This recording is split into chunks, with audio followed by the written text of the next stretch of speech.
ನಮಸ್ಕಾರ ಅಮೋಘ ವಾರ್ತೆಗಳಿಗೆ ಸ್ವಾಗತ. ನಾನು ಅಮೂಲ್ಯ ಬಿಎಂ ಶೆಟ್ಟಿ. ಇದೀಗ ಮುಖ್ಯಾಂಶಗಳು. ಸೆಪ್ಟೆಂಬರ್ 26ರಿಂದ ಶ್ರೀ ಡಾಕ್ಟರ್ ಬಾಲಗಂಗಾಧರನಾಥ ಮಹಾಸ್ವಾಮೀಜಿ ಪಟ್ಟಾಭಿಷೇಕ, ಸುವರ್ಣ ಸಂಪೂರ್ತಿ ಸಂಭ್ರಮ. ಶ್ರೀ ಶಂಭುನಾಥ ಸ್ವಾಮೀಜಿ ಹೇಳಿಕೆ. ಎಲ್ಲೆಂದರಲ್ಲಿ ಪಟ್ಟಣದ ವಿವಿಧೆಡೆ ಚಾಕೊಲೇಟ್ ಲಭ್ಯ, ಸಂಶಯ ಸೃಷ್ಟಿಸಿದ ರಸ್ತೆಯಲ್ಲಿ ಸಿಗುತ್ತಿರುವ ಚಾಕೊಲೇಟ್, ಇದನ್ನು ಬಿಸಾಕುತ್ತಿರುವವರು ಯಾರು, ಏನಿದರ ಹಿಂದಿನ ಉದ್ದೇಶ? ಹಿಂದೂ ವಿರೋಧಿ ಪ್ರವಚನ ಅವಕಾಶಕ್ಕೆ ಆಕ್ರೋಶ, ಎಬಿವಿಪಿ ಮತ್ತು ಹಿಂದೂಪರ ಸಂಘಟನೆ ಸದಸ್ಯರಿಂದ ಮಾಸ್ಟರ್ಸ್ ಕಾಲೇಜು ಎದುರು ಪ್ರತಿಭಟನೆ. ಮತ್ತು ಇಂದಿನ ಯುವ ಪೀಳಿಗೆ ರಾಜಕೀಯಕ್ಕೆ ಬಂದು ಸಮಾಜದಲ್ಲಿ ಒಂದು ಬದಲಾವಣೆ ತರಲಿ, ಯುವ ಸಂಸತ್ ಸ್ಪರ್ಧೆಯಲ್ಲಿ ಶಾಸಕ ಎಚ್.ಪಿ. ತರೂರ್ ಕರೆ. ವಾರ್ತೆಗಳ ವಿವರ.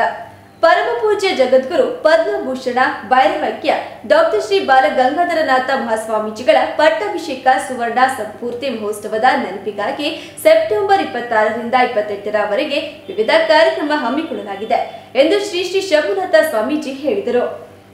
ಸುದ್ದಿಗೋಷ್ಠಿಯಲ್ಲಿ ಮಾತನಾಡಿದ ಅವರು, ಸೆಪ್ಟೆಂಬರ್ 26ರಂದು ಬೆಳಗ್ಗೆ 10:30ಕ್ಕೆ ಪರಮ ಪೂಜ್ಯ ಜಗದ್ಗುರು ಶ್ರೀ ಡಾಕ್ಟರ್ ನಿರ್ಮಲಾನಂದನಾಥ ಮಹಾಸ್ವಾಮೀಜಿ ಅವರ ದಿವ್ಯ ಸಾನ್ನಿಧ್ಯದಲ್ಲಿ ಕಾರ್ಯಕ್ರಮ ಉದ್ಘಾಟನೆ ಮತ್ತು ರಜತ ತುಲಾಭಾರ ಕಾರ್ಯಕ್ರಮ ಜರುಗಲಿದೆ. ಸಂಜೆ 5:30ಕ್ಕೆ ಸಾಂಸ್ಕೃತಿಕ ಕಾರ್ಯಕ್ರಮ ನಡೆಯಲಿದೆ. ಸೆಪ್ಟೆಂಬರ್ 27ರಂದು ಬೆಳಗ್ಗೆ 10ಕ್ಕೆ ಶ್ರೀಮಠದ ಹಿರಿಯ 50 ಸದ್ಭಕ್ತರಿಗೆ ಅಭಿನಂದನಾ ಕಾರ್ಯಕ್ರಮ ನಡೆಯಲಿದೆ. ಹಾಸನ, ತಮಿಳುನಾಡು, ಚಿಕ್ಕಮಗಳೂರು, ಮೈಸೂರು ಸೇರಿದಂತೆ ವಿವಿಧ ಜಿಲ್ಲೆಗಳ ಸಾಧಕರನ್ನು ಅಭಿನಂದಿಸಲಾಗುತ್ತಿದೆ. ಮಧ್ಯಾಹ್ನ 3 ಗಂಟೆಗೆ ಶ್ರೀ ಬಾಲಗಂಗಾಧರನಾಥ ಮಹಾಸ್ವಾಮೀಜಿ ಅವರ ಪುತ್ಥಳಿಯೊಂದಿಗೆ ನಗರದ ಕಲಾಭವನದಿಂದ ಶ್ರೀಮಠದವರೆಗೆ 50 ಜಾನಪದ ಕಲಾ ತಂಡಗಳ ಜೊತೆಯಲ್ಲಿ ಬೃಹತ್ ಮೆರವಣಿಗೆ ಮತ್ತು ಸಂಜೆ ಸಾಂಸ್ಕೃತಿಕ ಕಾರ್ಯಕ್ರಮ ನಡೆಯಲಿವೆ. ಚಿಕ್ಕಮಗಳೂರು, ಮಂಡ್ಯ, ಮೈಸೂರು, ಮಡಿಕೇರಿ ಜಿಲ್ಲೆಗಳಿಂದ ವಿವಿಧ ಕಲಾ ತಂಡಗಳು ಆಗಮಿಸಿ ಮೆರವಣಿಗೆಯಲ್ಲಿ ಭಾಗಿಯಾಗಲಿವೆ. ಸೆಪ್ಟೆಂಬರ್ 28ರಂದು ಸಂಜೆ ಸಮಾರೋಪ ಸಮಾರಂಭ ಹಾಗೂ ಸಾಂಸ್ಕೃತಿಕ ಕಾರ್ಯಕ್ರಮ ನಡೆಯಲಿದ್ದು, ಜಿಲ್ಲೆಯ ಎಲ್ಲ ಜನಪ್ರತಿನಿಧಿಗಳು, ಧರ್ಮಗುರುಗಳು ಭಾಗಿಯಾಗಲಿದ್ದಾರೆ. ಶ್ರದ್ಧೆ ಭಕ್ತಿಯಿಂದ 3 ದಿನಗಳ ಕಾರ್ಯಕ್ರಮ ಆಚರಿಸಲು ಎಲ್ಲ ತಯಾರಿ ನಡೆದಿದೆ ಎಂದು ತಿಳಿಸಿದರು. 26ನೇ ತಾರೀಕು 10ವರೆಗೆ ಈಗಿನ ಜಗದ್ಗುರುಗಳಂತಹ ಪರಮ ಪೂಜ್ಯ ಶ್ರೀ ಡಾಕ್ಟರ್ ನಿರ್ಮಲಾನಂದ ಮಹಾಸ್ವಾಮೀಜಿಯವರು ಈ ಕಾರ್ಯಕ್ರಮವನ್ನು ಉದ್ಘಾಟನೆ ಮಾಡಿಕೊಡ್ತಾರೆ. ಸುವರ್ಣ ಸಂಪೂರ್ತಿ ನೆನಪಿಗೋಸ್ಕರ ನಮ್ಮೆಲ್ಲ ಶ್ರೀಮಠದ ಸದ್ಭಕ್ತರು ಸ್ವಾಮೀಜಿಯವರ ಪಟ್ಟಾಭಿಷೇಕ ಮಹೋತ್ಸವನ ಶ್ರದ್ಧೆಯಿಂದ, ಭಕ್ತಿಯಿಂದ, ಸಾಕಷ್ಟು ಭಾವನೆಯನ್ನು ಇಟ್ಕೊಂಡು ಒಂದು ಋಣಾತ್ಮಕ ಸಂಬಂಧಗಳಿಂದ ಈ ಕಾರ್ಯಕ್ರಮ ಆಗ್ತಾಯಿದೆ. ಅದು ವಿಶೇಷವಾಗಿ ನಮ್ಮ ಜಿಲ್ಲೆಯಲ್ಲಿ ಆಗ್ತಾ ಇರೋದು ನಮಗೂ ಭಾಳ ಸಂತೋಷ. ಇದೆಲ್ಲ ಕಡೆ ಚೆನ್ನಾಗಿ ಪ್ರಚಾರ ಆಗಿ ಒಂದು ಮಾದರಿ ಆದಂಥ ಕಾರ್ಯಕ್ರಮ ಅಂತೇಳಿ ನಿಮ್ಗೆ ತಿಳಿಸಲಿಕ್ಕೆ ನಾನು ಕೂಡ ಇಷ್ಟಪಡ್ತೀನಿ. ಇದಾದ ನನ್ನ ಸ್ವಾಮೀಜಿಯವರು ಕೂಡ ಅವತ್ತು ಬರ್ತಾರೆ. 26ನೇ ತಾರೀಕು ಉದ್ಘಾಟನೆಯನ್ನು ಮಾಡಿ ಸ್ವಾಮೀಜಿಯವರಿಗೆ ಪಟ್ಟಾಭಿಷೇಕದ ಪೂರ್ಣ ಶ್ರದ್ಧೆಯಿಂದ, ಭಕ್ತಿಯಿಂದ ಗುರುಭಕ್ತಿಯನ್ನು ಸಮರ್ಪಣೆಯನ್ನು ಮಾಡಿ, ಅದಾದ ನಂತರ ಮಧ್ಯಾಹ್ನ ಎಲ್ಲರಿಗೂ ಪ್ರಸಾದ ವ್ಯವಸ್ಥೆ ಕೂಡ ಶ್ರೀಮಠದಲ್ಲಿ ವ್ಯವಸ್ಥೆ ಆಗಿದೆ. ಅದಾದ ನಂತರ 26ನೇ ತಾರೀಕು ಸಂಜೆ ಸಾಂಸ್ಕೃತಿಕ ಸುವರ್ಣ ಸಂಪೂರ್ತಿ ಸಾಂಸ್ಕೃತಿಕ ಕಾರ್ಯಕ್ರಮವನ್ನು ಉದ್ಘಾಟನೆಯನ್ನು ಮಾಡ್ತೀವಿ.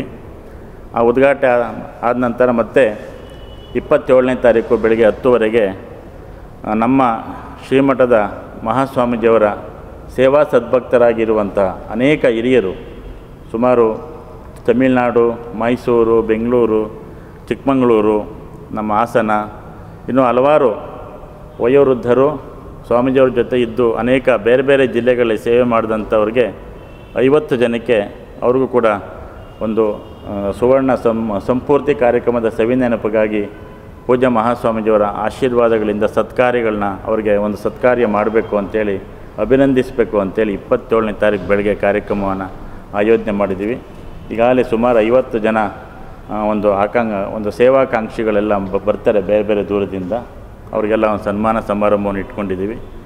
ನಮ್ಮ ಹಾಸನ ಜಿಲ್ಲೆಯಲ್ಲೂ ಕೂಡ ಇದ್ದಾರೆ, ಚಿಕ್ಕಮಗಳೂರು ಪಕ್ಕದ ಜಿಲ್ಲೆ ಚಿಕ್ಕಮಗಳೂರು ಇದ್ದಾರೆ. ಅದಾದ ನಂತರ ಮಧ್ಯಾಹ್ನ 3 ಗಂಟೆಗೆ 50 ಕಲಾ ತಂಡಗಳೊಂದಿಗೆ ನಮ್ಮ ಕಲಾಭವನದಿಂದ, ನಮ್ಮ ಕನ್ನಡ ಸಾಹಿತ್ಯ ಪರಿಷತ್ತು ಮತ್ತು ಅಲ್ಲಿ ಕಲಾಭವನದಿಂದ ನಮ್ಮ ಮಲ್ಲೇಶ್ ಗೌಡರು ಕನ್ನಡ ಸಾಹಿತ್ಯ ಪರಿಷತ್ ಅವರ ನೇತೃತ್ವದಲ್ಲಿ ಒಂದು ಎಲ್ಲ ಭವ್ಯವಾದಂತಹ ಮೆರವಣಿಗೆ 50 ಕಲಾವಿದರನ್ನು ಆಯ್ಕೆ ಮಾಡಿ ನಾವು ಬೇರೆ ಬೇರೆ ಜಿಲ್ಲೆಗಳಲ್ಲಿ ತುಮಕೂರು, ಮಂಡ್ಯ, ಮೈಸೂರು, ಮಡಿಕೇರಿ, ಚಿಕ್ಕಮಗಳೂರು, ಹಾಸನಕ್ಕೆ ಜಾಸ್ತಿ ಪ್ರಾಮುಖ್ಯತೆಯನ್ನು ಕೊಟ್ಟಿದ್ದೀವಿ. 50 ಕಲಾ ತಂಡಗಳಿಂದ ಸ್ವಾಮೀಜಿಯವರ ಪ್ರತಿಮೆಯನ್ನು, ಪುತ್ಥಳಿಯನ್ನು ಅಲಂಕಾರಗಳಿಂದ ಅದನ್ನು ನಾವು ಹೋದ ವರ್ಷ ಹೆಂಗೆ ನಾವು ಮೆರವಣಿಗೆ ಮಾಡಿದ್ದು ಅದೇ ರೀತಿ ಸ್ವಾಮೀಜಿಯವರ ಮೆರವಣಿಗೆ ಎಲ್ಲ ಮಾಡ್ತೀವಿ. ಅದಾದ ನಂತರ ಸಂಜೆ ಮತ್ತೆ 5:30ಗೆ ಸಾಂಸ್ಕೃತಿಕ ಕಾರ್ಯಕ್ರಮ ಇರ್ತದೆ. ಅವತ್ತು ಕೂಡ ಪ್ರೊಸೆಷನ್ಗೆಲ್ಲ ಸುಮಾರು ಒಂದು 5,000 to 10,000 ಜನ ಸೇರುವಂಥ ನಿರೀಕ್ಷೆ ಕೂಡ ನಾವೆಲ್ಲ ಇಟ್ಕೊಂಡಿದ್ದೀವಿ. ಆಗಲೇ ಎಲ್ಲ ಭಕ್ತಾದಿಗಳೆಲ್ಲ ಸಂಘಟಿತರಾಗ್ತಾಯಿದ್ದಾರೆ ಎಲ್ಲ ತಾಲೂಕುಗಳಿಂದ. ನಮ್ಮ ಎಲ್ಲ ತಾಲೂಕಿನ ಸದ್ಭಕ್ತರು ಕೂಡ ಅವತ್ತು ಬರುವಂಥ ನಿರೀಕ್ಷೆಯನ್ನು ಅವರೇ ಎಲ್ಲ ವ್ಯಕ್ತಪಡಿಸಿದ್ದಾರೆ. ಮತ್ತು ಸಂಜೆ ಸಾಂಸ್ಕೃತಿಕ ಕಾರ್ಯಕ್ರಮ ಇರ್ತದೆ. 28 ಸಮಾರೋಪ ಕಾರ್ಯಕ್ರಮ ಮತ್ತು ಸಂಜೆ 6:30ಗೆ ಪ್ರಾರಂಭ ಆಗ್ತದೆ. ಅವತ್ತು ಮುಕ್ತಾಯ ಸಮಾರಂಭ ಆಗುತ್ತೆ. ಈ ಕಾರ್ಯಕ್ರಮಕ್ಕೆ ನಮ್ಮೆಲ್ಲ ಶ್ರೀಮಠದ ಸದ್ಭಕ್ತರು, ಹಿರಿಯರು ಮತ್ತು ಈಗಿನ ಇಲ್ಲಿನ ಶಾಸಕರು, ಸ್ಥಳೀಯ ಶಾಸಕರು, ಎಲ್ಲ ತಾಲೂಕಿನ ಶಾಸಕರುಗಳು, ಮಾಜಿ ಶಾಸಕರುಗಳು ಮತ್ತು ಲೋಕಸಭಾ ಸದಸ್ಯರು, ಹಂಪಿಯವರು ಮತ್ತೆಲ್ಲ ಎಲ್ಲ ಚುನಾಯಿತ ಬಂಧುಗಳು ಮತ್ತು ಎಲ್ಲ ಅನೇಕ ಧರ್ಮಗುರುಗಳು ಬೇರೆ ಬೇರೆ ಕಡೆಯಿಂದನೂ ಕೂಡ ಈ 3 ದಿನ ಕಾರ್ಯಕ್ರಮಕ್ಕೆ ಬರ್ತಾರೆ. ನಮ್ಮ ಜಿಲ್ಲೆಯ ಎಲ್ಲ ನಮ್ಮ ಶ್ರೀಮಠದ ಸದ್ಭಕ್ತರು ಮತ್ತೆಲ್ಲರೂ ನಮ್ಮ ಶಾಲಾ ಕಾಲೇಜಿನ ಎಲ್ಲ ಸಿಬ್ಬಂದಿ ವರ್ಗದವರು, ಶ್ರೀಮಠದ ಸದ್ಭಕ್ತರು ಸೇರಿಕೊಂಡು ಈ ಕಾರ್ಯಕ್ರಮವನ್ನು ವಿಶೇಷವಾಗಿ ಸುವರ್ಣ ಸಂಪೂರ್ತಿಯನ್ನು ಭಾಳ ಸಂಭ್ರಮ ಸಡಗರದಿಂದ ಹಬ್ಬದ ವಾತಾವರಣ ಇದ್ದರೆ ಶ್ರದ್ಧೆಯಿಂದ ಭಕ್ತಿಯಿಂದ ಆಚರಣೆ ಮಾಡಲಿಕ್ಕೆ ಈಗಲೆಲ್ಲ ತಯಾರು ಮಾಡ್ಕೊಳ್ತಾ ಇದ್ದೀವಿ. ಪಟ್ಟಣದಲ್ಲಿ ವಿವಿಧೆಡೆ ಎಲ್ಲೆಂದರಲ್ಲಿ ಚಾಕ್ಲೇಟ್ ಲಭ್ಯವಾಗುತ್ತಿದ್ದು ಹಲವಾರು ಸಂಶಯಗಳಿಗೆ ಎಡೆ ಮಾಡಿಕೊಟ್ಟಿದೆ. ವಿವಿಧೆಡೆ ರಸ್ತೆಯಲ್ಲಿ ಚಾಕ್ಲೇಟ್ಗಳು ಸಿಗುತ್ತಿದ್ದು ಇದನ್ನು ಯಾರು ಬಿಸಾಕುತ್ತಿದ್ದಾರೆ ಹಾಗೂ ಇದರ ಹಿಂದಿನ ಉದ್ದೇಶ ಏನು ಎಂಬುದು ನಿಗೂಢವಾಗಿದೆ. ಪಟ್ಟಣ ವ್ಯಾಪ್ತಿಯ ಲಿಂಗಾಪುರ ಗ್ರಾಮದ ಓದೇವಾರ ರಸ್ತೆಯ ಶಾಂತಿ ಪ್ಲಾಂಟೇಶನ್ ಸಮೀಪ ರಸ್ತೆ ಬದಿಯಲ್ಲೆಲ್ಲ 1 ತಿಂಗಳ ಹಿಂದೆ ದಿನನಿತ್ಯ ಕೆಲವು ದಿನಗಳವರೆಗೆ ವಿವಿಧ ಸ್ಥಳದಲ್ಲಿ ರಸ್ತೆಯುದ್ದಕ್ಕೂ ವಿವಿಧ ಬಗೆಯ ಚಾಕ್ಲೇಟ್ಗಳನ್ನು ಬಿಡಿಯಾಗಿ ಹಲವೆಡೆ ಪ್ಲಾಸ್ಟಿಕ್ ಪೊಟ್ಟಣದಲ್ಲಿ ತುಂಬಿಸಿ ಬಿಸಾಕಿರುವುದಲ್ಲದೆ ಇನ್ನು ಕೆಲವೆಡೆ ಚಾಕ್ಲೇಟ್ ತುಂಬಿದ್ದ ಹೊಸ ಡಬ್ಬಿಯನ್ನು ಬಿಸಾಡಿದ್ದು ದಿನನಿತ್ಯ ಅದೇ ಜಾಗದಲ್ಲಿ ತೆರಳುವ ತೋಟದ ಕಾರ್ಮಿಕರು ಗಮನಿಸಿ ಯಾರೋ ಅವಧಿ ಮುಗಿದ ಅಥವಾ ಕಳಪೆಯಾಗಿ ಬಿಸಾಕಿರಬಹುದು ಎಂದು ಊಹಿಸಿ ತಮ್ಮ ಪಾಡಿಗೆ ಸುಮ್ಮನಿದ್ದರು. ಆದರೆ ಅದೇ ಪದೇ ಪದೇ ಪುನರಾವರ್ತನೆಯಾಗಿದ್ದನ್ನು ನೋಡಿ ಗ್ರಾಮಸ್ಥರು ಅನುಮಾನ ವ್ಯಕ್ತಪಡಿಸಿದ್ದಾರೆ. ವಿಷಯ ಒಬ್ಬರಿಂದ ಇನ್ನೊಬ್ಬರಿಗೆ ಹರಡುತ್ತಿದ್ದಂತೆ ಇನ್ನು ಹಲವು ತೋಟದ ಕಾರ್ಮಿಕರಿಗೆ ಲಿಂಗಾಪುರ, ಮಲಸಾವರ ಸೇರಿದಂತೆ ಇನ್ನಿತರ ರಸ್ತೆಯ ಹಲವೆಡೆ ಸಿಕ್ಕಿರುವುದು ತಿಳಿದು ಬಂದಿದೆ. ಪಟ್ಟಣದ ಯಾವುದೇ ಮೆಡಿಕಲ್, ಶಾಪಿಂಗ್ ಮಾಲ್ ಹಾಗೂ ಇತರೆ ಅಂಗಡಿಗಳಲ್ಲಿ ಈ ತರಹದ ಚಾಕ್ಲೇಟ್ ಸರಬರಾಜು ಅಥವಾ ಮಾರಾಟ ಇಲ್ಲದಿರುವುದು ಸಂಶಯಕ್ಕೆ ಎಡೆ ಮಾಡಿಕೊಟ್ಟಿದೆ. ವಿವಿಧ ಸ್ಥಳಗಳಲ್ಲಿ ಬೇರೆ ಬೇರೆ ಸಮಯದಲ್ಲಿ ಈ ಚಾಕ್ಲೇಟ್ ಸಿಗಲು ಕಾರಣವೇನು, ಇದರ ಹಿಂದೆ ಏನಾದರೂ ಷಡ್ಯಂತ್ರ ಇರಬಹುದೇನೋ ಎಂಬ ಆತಂಕ ಸೃಷ್ಟಿಯಾಗಿದ್ದು ಸಂಬಂಧಪಟ್ಟ ಅಧಿಕಾರಿಗಳು ಈ ಕುರಿತು ತನಿಖೆ ಮಾಡಬೇಕಾಗಿದೆ. ನನಗೆ ಗೊತ್ತಿಲ್ಲ, ಯಾರು ಚಾಕ್ಲೇಟ್ ಬಿಸಾಕಲ್ಲ, ಎಲ್ಲ ನೋಡಿ ಇದೇ ಚಾಕ್ಲೇಟ್, ಅದು ಏನು ಹೆಸರು ಅಂತ ನನಗೆ ಗೊತ್ತಿಲ್ಲ. ಡಬ್ಬನೇ ಬಿದ್ದಿದೆ. ಈಗ ಒಂದು 15 2-3 ಜಾಗದಲ್ಲಿ ಬಿದ್ದಿದೆ. ಒಂದು ಕಡೆ ಪರವಾಗಿಲ್ಲ, ತೋಟದೊಳಗೇನೆ ಬಿಸಾಕಿ ತುಂಬಾ ಇದಿದೆ. ಮಕ್ಕಳಿಗೆ ಏನಾದ್ರೂ ಸಿಕ್ಕಿದ್ರೆ ಅದು ತಿಂದು ಏನಾದ್ರೆ ಆಗ್ಬಿಟ್ರೆ ಏನ್ ಮಾಡೋದು, ಅದಕ್ಕೋಸ್ಕರ ನಮಗೆ ಸಿಕ್ತು, ನಾವು ತಗೊಂಡ್ ಬಂದು. ಚಾಕ್ಲೇಟ್ ಡಬ್ಬ ಯಾವತ್ತೂ ಬಿಸಾಕೋದಿಲ್ಲ ಯಾರು. ಈಗ ಅದು ಬಿಸಾಕಿದಾರಲ್ಲ, ಅದು ಏನಂತ ನಮಗೆ ಗೊತ್ತಿಲ್ಲ, ನಾವು ತಗೊಂಡ್ ಬಂದಿದೀವಿ. ಅದು ಏನಂತ ನೀವು ಇದು ಮಾಡಿ. ಚಾಕ್ಲೇಟ್ ಅಂತ ಯಾವ ಕಾರಣಕ್ಕೂ ಇದು ಆಗೋದಿಲ್ಲ. ಕಂಪ್ನಿಗೆ ವಾಪಸ್ಸೇ ಕೊಡ್ತೀವಿ ನಾವು. ಚಾಕ್ಲೇಟ್ ಉಳಿದ್ರು ಯಾವ ಕಾರಣಕ್ಕೂ ಉಳಿಯೋಕ್ಕೆ ನಾವು ಬಿಡೋದಿಲ್ಲ. ಯಾಕಂದ್ರೆ ಉಳಿದ್ರೆ ಬಾಕ್ಸಲ್ಲಿ ಉಳಿದ್ರೆ ಕಂಪ್ನಿಗೆ ವಾಪಸ್ಸು ನಾವು ರಿಟರ್ನ್ ಮಾಡ್ತೀವಿ. ಇಲ್ಲ ಕಂಪ್ನಿಗೆ ಈ ಥರ ಚಾಕ್ಲೇಟ್ ಈ ಥರ ಆಯಿತು ಅಂತ ತಿಳಿಸ್ತೀವಿ. ಸುಮ್ಮನೆ ಒಂದ್ಸತಿ ಬೀಳುತ್ತೆ, 1-2 ಚಾಕ್ಲೇಟ್ ಬೀಳುತ್ತೆ. ಬಿದ್ದರೆ 1-2 ಚಾಕ್ಲೇಟ್, 3 ಚಾಕ್ಲೇಟ್, 15 ಚಾಕ್ಲೇಟ್, 20 ಚಾಕ್ಲೇಟ್ ಯಾವ ಕಾರಣಕ್ಕೂ ಬೀಳೋಕ್ಕೆ ಚಾನ್ಸಸ್ಸೇ ಇಲ್ಲ. ಲೈಫಲ್ಲಿ ನೋಡೇ ಇಲ್ಲ ಇಷ್ಟ ತನಕ ನಾನು ಲೈಫಲ್ಲಿ ಚಾಕ್ಲೇಟ್ ಬಿದ್ದಿರುತ್ತೆ. ಬೀಳೋದಂತಲ್ಲ, 1 ಚಾಕ್ಲೇಟ್ 2 ಚಾಕ್ಲೇಟ್ ಬಿದ್ದಿರುತ್ತೆ. ಮಕ್ಕಳು ಅಕಸ್ಮಾತ್ ತಿಂತಾರೋ ಇಲ್ಲ 2 ಚಾಕ್ಲೇಟ್ ತಗೊಂಡ್ರೆ 5 ರೂಪಾಯಿ ಚಾಕ್ಲೇಟ್ ತಗೊಳ್ತಾರೆ. ಇಲ್ಲ ನಾನು ಲೈಫಲ್ಲಿ ಚಾಕ್ಲೇಟ್ ಬಿದ್ದಿರೋದು ನಾನು ಇಷ್ಟು ಚಾಕ್ಲೇಟ್ ನಾನು ನೋಡೇ ಇಲ್ಲ, ಯಾವ ಕಾರಣಕ್ಕೂ ಬಿಟ್ಟಿಲ್ಲ. ಇದು ಯಾಕೋ ಒಂಥರ ನನಗೆ ಅನುಮಾನ ಅಂತ ಕಾಣ್ತೈತೆ. ಯಾಕೋ ಹಿಂದೂ ವಿರೋಧಿ ನೀತಿಯ ಪ್ರವಚನ ಆಯೋಜನೆ ವಿರುದ್ಧ ಹಾಗೂ ಇದಕ್ಕೆ ಸಹಕರಿಸಿದ ಅಧ್ಯಾಪಕರನ್ನು ವಜಾಗೊಳಿಸುವಂತೆ ಆಗ್ರಹಿಸಿ ಎಬಿವಿಪಿ ಹಾಗೂ ಹಿಂದೂ ಪರ ಸಂಘಟನೆ ಸದಸ್ಯರು ನಗರದ ಮಾಸ್ಟರ್ ಕಾಲೇಜು ಎದುರು ಪ್ರತಿಭಟನೆ ನಡೆಸಿದರು. ಈ ವೇಳೆ ಎಬಿವಿಪಿ ಮುಖಂಡ ಶ್ರೀನಿವಾಸ್ ಮಾತನಾಡಿ, ಮಾಸ್ಟರ್ಸ್ ಪಿಯು ಕಾಲೇಜಿನಲ್ಲಿ ಕಳೆದ ಇತ್ತೀಚೆಗೆ ಹಿಂದೂ ರಾಷ್ಟ್ರ ವಿರೋಧಿ ಸಂಘಟನೆಗೆ ಸೇರಿದ ವ್ಯಕ್ತಿಯಿಂದ ಹಿಂದೂ ವಿರೋಧಿ ನೀತಿಯ ಪ್ರವಚನ ನಡೆಸಲಾಗಿದೆ. ಇದಕ್ಕೆ ಕಾಲೇಜಿನ ಅಧ್ಯಾಪಕರು ಹಾಗೂ ಆಡಳಿತ ಮಂಡಳಿ ಸಹಕರಿಸಿದೆ. ಆದ್ದರಿಂದ ಅಧ್ಯಾಪಕನ ವಿರುದ್ಧ ಸೂಕ್ತ ಕ್ರಮ ಕೈಗೊಳ್ಳಬೇಕು. ಹಿಂದೂಗಳ ಧಾರ್ಮಿಕ ಆಚರಣೆಗಳಾದ ಶಿವರಾತ್ರಿ ಹಬ್ಬ, ಬಸವ ಜಯಂತಿ ಸೇರಿದಂತೆ ಇತರೆ ಕಾರ್ಯಕ್ರಮಗಳಿಗೆ ಆಡಳಿತ ಮಂಡಳಿ ರಜೆ ನೀಡುವುದಿಲ್ಲ. ಗಣೇಶ ಮೂರ್ತಿ ಪ್ರತಿಷ್ಠಾಪನೆಗೆ ಒಪ್ಪಿಗೆ ನೀಡುವುದಿಲ್ಲ. ಹಿಂದೂ ವಿರೋಧಿ ನೀತಿಯ ಪ್ರವಚನ ಆಯೋಜನೆ ಮಾಡಿರುವುದು ಕಾಲೇಜು ಆಡಳಿತ ಮಂಡಳಿಯ ವೈಫಲ್ಯವಾಗಿದೆ ಹಾಗೂ ಇದಕ್ಕೆ ಆಸ್ಪದ ನೀಡಿದ ಅಧ್ಯಾಪಕನನ್ನು ಕೂಡಲೇ ಅಮಾನತು ಮಾಡಬೇಕು ಎಂದು ಹೇಳಿದರು. भारत माता की जय, भारत माता की जय, भारत माता की जय। ಸರ್ ಒಬ್ಬ ದೇಶ ಅಲ್ಲ ವಿರೋಧಿನ ತೆಗೆಯಕ್ಕೆ ಯಾಕೆ ತಗೊಳ್ತಾ ಇದ್ದೀರಾ? ಮಾಡ್ತೀರೋ ಇಲ್ವಾ ಅಂತ ಹೇಳಿ ಸರ್ ನೀವು. ಖಂಡಿತವಾಗಿ ನಾವು ಜೊತೆ ಇರ್ತೀವಿ ಸರ್. ಏನು ನಾವು ಸಮಾಜದ ಬಗ್ಗೆ ಸಂಜೆ ಕೊಡೋದು ಆ ಥರ ವಿರೋಧದಿಂದ ನೀವು ಹೇಳ್ತಾ ಇದ್ದೀರ. ನಾವೇನು ಸಮಾಜದ ವಿರುದ್ಧ ಅಂತ ನಿಜವಾಗಿ ಬಂದು ನಾವು ಏನು ನೋಡಿ ಸರ್, ಯಾರು ನಮಗೆ ಯಾರು ಏನು ಅಂತ ಮಿಸ್ಗೈಡ್ ಮಾಡಿ ಮೀನ್ಸ್ ಅವ್ರು ಏನು ಅಂತ ಗೊತ್ತಿಲ್ಲದೇ ಕರೆಸಿದಾಗಿರೋದಕ್ಕೆ ಅವಕಾಶ ನಮ್ಮಲ್ಲಿ ಯಾವುದೇ ಕಾರಣಕ್ಕೂ ಇರಲ್ಲ. ಹೇಳಿದ್ದೀವಿ ಸರ್, ಪ್ರತಿಯೊಂದನ್ನು ಹೇಳಿದ್ದೀವಿ. ನಾವು ಇನ್ನು ಮುಂದೆ ಕಾಲೇಜಿನ ಆಡಳಿತ ಮಂಡಳಿ ಅಂತಕ್ಕಂಥದ್ದೇನಿದೆ, ಯಾವುದೋ ಒಬ್ಬ ಅಂತಾರಾಷ್ಟ್ರೀಯ ಇಸ್ಲಾಂ ಸಂಘಟನೆಗೆ ಸೇರಿರ್ತಕ್ಕಂಥ ಒಬ್ಬ ವ್ಯಕ್ತಿಯನ್ನು ಕರ್ಕೊಂಬಂದು ರಾಜ್ಯ ಪ್ರಧಾನ ಕಾರ್ಯದರ್ಶಿಯನ್ನು ಕರ್ಕೊಂಬಂದು ಇಲ್ಲಿ ಪ್ರವಚನವನ್ನು ಅಥವಾ ಭಾಷಣವನ್ನು ಮಾಡ್ತಿರ್ತಾರೆ. ಆ ಭಾಷಣ ಮಾಡಿಸಿ ಯಾವುದೇ ಧರ್ಮದ ವ್ಯಕ್ತಿ ಬಂದು ಭಾಷಣ ಮಾಡಿದರೆ ವಿದ್ಯಾರ್ಥಿ ಪರಿಷತ್ಗೆ ವಿದ್ಯಾರ್ಥಿಗಳಿಗಾಗಲಿ ಅದೇನು ಸಮಸ್ಯೆ ಆಗ್ತಕ್ಕಂಥದ್ದಲ್ಲ. ಆದರೆ ಆ ಸಂಘಟನೆಯ ಆ ಸಂಘಟನೆ ಅಂತಕ್ಕಂಥದ್ದು ತುಂಬ ಭಯೋತ್ಪಾದನಾ ಸಂಘಟನೆಗಳಿಗೆ ಮತ್ತು ನೆಕ್ಸಲಿಸಮ್ ಸಂಘಟನೆಗಳಿಗೆ ಹಾಗೂ ಆ್ಯಂಟಿ ನ್ಯಾಷನಲಿಸ್ಟ್ ಸಂಘಟನೆಗಳ ಜೊತೆಗೆ ತುಂಬ ಏನು ಸಂಬಂಧವನ್ನು ಹೊಂದಿದೆ ಅಂತಕ್ಕಂಥದ್ದು ತುಂಬ ಮನಸ್ಸಿಗೆ ನೋವನ್ನು ಉಂಟು ಮಾಡ್ತಾಯಿದೆ. ಮತ್ತು ಇದೇ ರೀತಿಯಾಗಿ ಇವತ್ತು ಅಖಿಲ ಭಾರತೀಯ ವಿದ್ಯಾರ್ಥಿ ಪರಿಷತ್ ತುಂಬ ಸಣ್ಣ ಮಟ್ಟ ಅಂತ ಹೇಳ್ಬೋದು. ಯಾಕಂದರೆ ಪ್ರಪಂಚದಲ್ಲಿ ಯಾವುದಾದ್ರೂ ಒಂದು ಸಂಘಟನೆಗೆ 1 ಕೋಟಿ ಜನನ ಒಂದು ಕಡೆ ಸೇರಿಸೋಂಥ ತಾಕತ್ತಿದೆ ಅಂದರೆ ಉಚಿತವಾಗಿ ಅದು ಅಖಿಲ ಭಾರತೀಯ ವಿದ್ಯಾರ್ಥಿ ಪರಿಷತ್ ಅಂತಕ್ಕಂಥ ಸಂಘಟನೆಗೆ ಮಾತ್ರ. ಅದಕ್ಕೆ ಏನು ಮಾಡಿದ್ವಿ, ಇವತ್ತು ಚಿಕ್ಕ ಮಟ್ಟದಲ್ಲಿ ಏನು ಪ್ರತಿಭಟನೆಯನ್ನು ಮಾಡಿದ್ದೀವಿ, ಇದನ್ನು ಅವರು ಕಾಲೇಜು ಆಡಳಿತ ಮಂಡಳಿಗೆ ನಾವು ತಿಳಿಸಿದ್ದೀವಿ. ಆ ವ್ಯಕ್ತಿ ಯಾರಿದ್ದಾರೆ ಆ ವ್ಯಕ್ತಿಯನ್ನು ಕೂಡಲೇ ವಜಾಗೊಳಿಸಬೇಕು ಮತ್ತು ಯಾವುದೇ ರೀತಿಯಾದಂಥ ಪ್ರವಚನಗಳನ್ನು ಇನ್ನು ಮುಂದೆ ಯಾವುದೇ ಮಾಡಿಸ್ಬಾರ್ದು ಅಂತೇಳಿ ಅವರು ಇಲ್ಲಿ ಕೆಲಸ ಮಾಡ್ತಾರೆ. ಅವ್ರನ್ನ ಕರ್ಕೊಂಬಂದಿರ್ತಕ್ಕಂಥವ್ರು ಇಲ್ಲಿ ಕೆಲಸ ಮಾಡ್ತಿದ್ದಾರೆ. ಇದೇ ಕಾಲೇಜಲ್ಲಿ ಅಧ್ಯಾಪಕರಾಗಿ ಕೆಲಸ ಮಾಡ್ತಿದ್ದಾರೆ. ಹೌದು. ಏನರ ಬಗ್ಗೆ ಪ್ರವಚನ ಮಾಡಿದ್ದು ಅವ್ರು ಏನೋ ಧರ್ಮದ ಬಗ್ಗೆ ಪ್ರವಚನವನ್ನು ಮಾಡಿರ್ತಾರೆ ಅಂತೇಳಿ ಇಲ್ಲಿನ ವಿದ್ಯಾರ್ಥಿಗಳು ನಮಗೇನೋ ಒಂದು ವಿಚಾರವನ್ನು ತಂದರು. ಈಗ ನಿಮ್ಮ ಡಿಮ್ಯಾಂಡ್ ಏನು? ನಮ್ಮ ಡಿಮ್ಯಾಂಡ್ ಏನಿಲ್ಲ. ಆ ವ್ಯಕ್ತಿಯನ್ನು ಸಸ್ಪೆಂಡ್ ಮಾಡಬೇಕು. ಆ ವ್ಯಕ್ತಿಯನ್ನು ತೆಗೆದಾಗಿ ಕಾಲೇಜಿಂದ ವಜಾಗೊಳಿಸ್ಬಿಟ್ಟು ನಂತರ ಏನು ವಿದ್ಯಾರ್ಥಿಗಳು ಅವರು ಕಾಲೇಜು ಏನು ಇತಿಹಾಸ ಏನು ನೋಡಿಕೊಂಡ್ರೆ ಕಾಲೇಜು ತುಂಬ ಚೆನ್ನಾಗಿ ಪರ್ಫಾರ್ಮ್ ಮಾಡಿದೆ. ಎಲ್ಲ ವಿದ್ಯಾರ್ಥಿಗಳು ತುಂಬ ಶ್ರೇಷ್ಠವಾದಂಥ ಮಾರ್ಕ್ಸನ್ನು ವಿದ್ಯಾರ್ಥಿಗಳು ತೆಗೆದುಕೊಂಡಿದ್ದಾರೆ. ಅದೇ ರೀತಿಯಾಗಿ ಕಾಲೇಜ್ ಅಂತಕ್ಕಂಥದ್ದು ಏನು ಮುಂದುವರ್ಕೊಂಡು ಹೋಗುತ್ತೆ. ಬಟ್ ಆದರೆ ನಮ್ಮ ವಿಚಾರ ಅಂತ ಮನಸ್ಸಿಗೆ ನೋವನ್ನು ಉಂಟು ಮಾಡಿದ್ದು ಏನಪ್ಪ ಅಂದರೆ ಆ ರಾಷ್ಟ್ರೀಯತೆ ವಿಚಾರ ಅಂತಕ್ಕಂಥದ್ದು. ಆ ರಾಷ್ಟ್ರೀಯತೆ ವಿಚಾರ ಅಂದರೆ ಆ ವ್ಯಕ್ತಿ ಬಂದು ಭಾಷಣ ಮಾಡಿದ್ದು ನಮಗೇನೋ ಅಂತ ಸಮಸ್ಯೆ ಆಗಿಲ್ಲ. ಬಟ್ ಆದರೆ ಆ ವ್ಯಕ್ತಿಯ ಸಂಘಟನೆ ಅಂತಕ್ಕಂಥದ್ದು ಏನಿದೆ ಅದು ಕಂಪ್ಲೀಟಾಗಿ ಆ್ಯಂಟಿ ನ್ಯಾಷನಲಿಸ್ಟ್ ಸಂಘಟನೆ ಅಂತ ಜಾಮತೆ ಇಸ್ಲಾಮಿಕ್ ಹಿಂದ್ ಅಂತಕ್ಕಂಥ ಸಂಘಟನೆ ಏನಿದೆ ಅದು ತುಂಬ ಭಯೋತ್ಪಾದನೆ ಮತ್ತು ರಾಷ್ಟ್ರೀಯತೆಯ ವಿರೋಧವಾಗಿರ್ತಕ್ಕಂಥ ಭಾರತೀಯ ವಿರೋಧವಾಗಿರ್ತಕ್ಕಂಥ ಒಂದು ಸಂಘಟನೆಯಾಗಿದ್ದು ಅದರ ಸಂಘಟನೆ ಬ್ಯಾನ್ ಆಗಿಲ್ಲ. ಬಟ್ ಎಲ್ಲ ಸಂಘಟನೆಗಳನ್ನ ಈಗ ತಾಲಿಬಾನ್ ಒಂದು ಉಗ್ರ ಸಂಘಟನೆ ಅಂತಕ್ಕಂಥದ್ದು ನಮಗೆಲ್ಲ ಗೊತ್ತು.